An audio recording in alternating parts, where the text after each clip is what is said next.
Hi, it's me again with Corel Draw Tips and Tricks number 4 on this series. And this will just save you a few steps. If you've been watching enough of the videos, I smart fill these segments in. And then I'm going to, whoop, I've already got that one. And then I take it, and let's get rid of this one, just hit delete.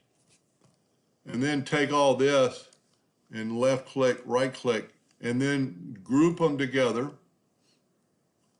And then we're going to contour them to the inside 0.05, and then go up to object and break contour apart, and then grab the center ones and move it back.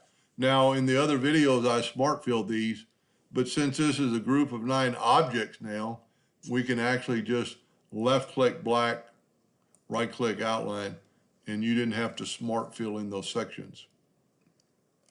Anyway, I hope that helped a little bit. Thank you for watching.